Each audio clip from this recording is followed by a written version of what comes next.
I'd like you to take a moment to think about all the things in this life that you will experience for the last time. Of course, there'll come a day when you'll die, and then everything you'll have done for the last time. But long before that day, you'll cease to have certain experiences that you'll take for granted now. If you're a parent, when's the last time you'll pick up your child, or tuck her into bed, or read her a bedtime story? My youngest daughter still says Lello instead of yellow, and I'm not correcting her, because each one of those is priceless. Now, thinking in this way lends a poignancy to everything, even the things that you don't like. Again, let's say you're a new parent, and you're getting woken up several times a night by your new baby. That's brutal, but there will be a last time, and knowing that can change your experience in the moment. There's something sweet even about this experience, and it's possible that you'll miss it.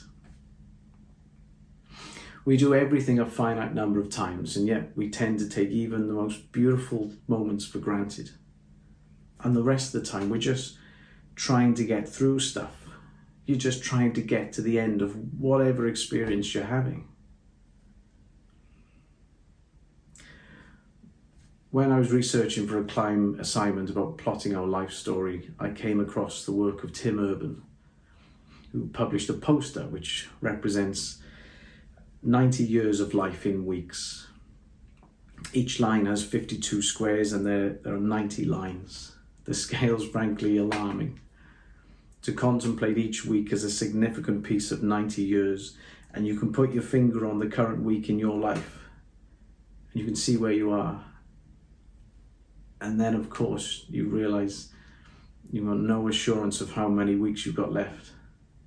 Assuming that you have 90 years, I mean, certainly 90 good years is not a safe assumption.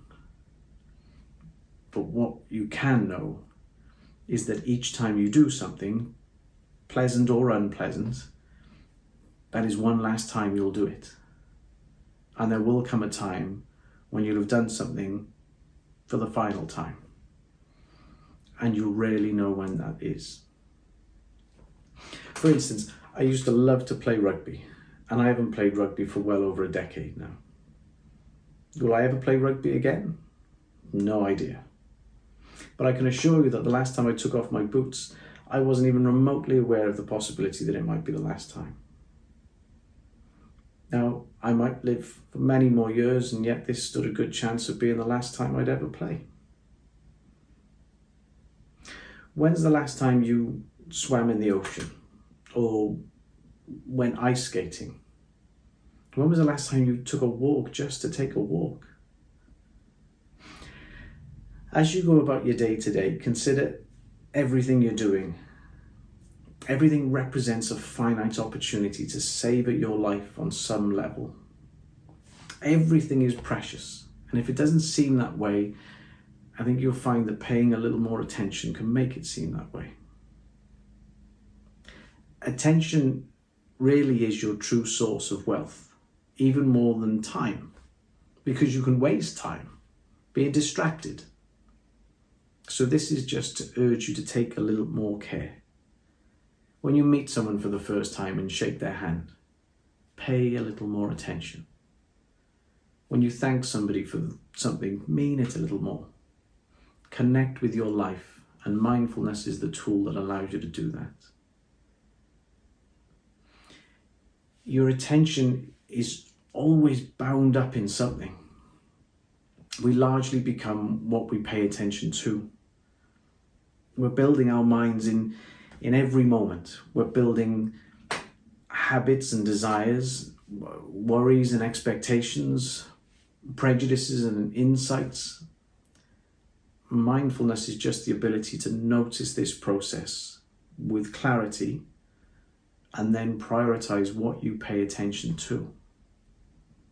Why not pay attention to those things that make you a better person? Why not free your attention from all the trivial things that are clamoring for it? Let's say you pick up your phone to check an email. And at that moment, your 5-year-old daughter starts telling you a story.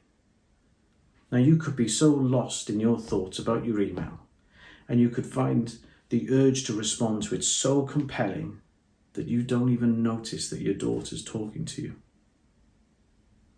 Or you could notice only to rebuff her in a way that makes her feel terrible. And you'll be so entranced that 5 minutes later, you won't even recall that it took place. That's how most people live their lives. In fact, that's how most of us live most of our lives. The more you're mindful of your attitude towards life, the more degrees of freedom you'll find in situations like this. You can notice, for instance, that your daughter's trying to get your attention, and that giving her your attention is in competition with this urge to check your email. And when you begin to acknowledge this urge, your attitude can break the line between the feeling and the behavioral imperative it seems to communicate.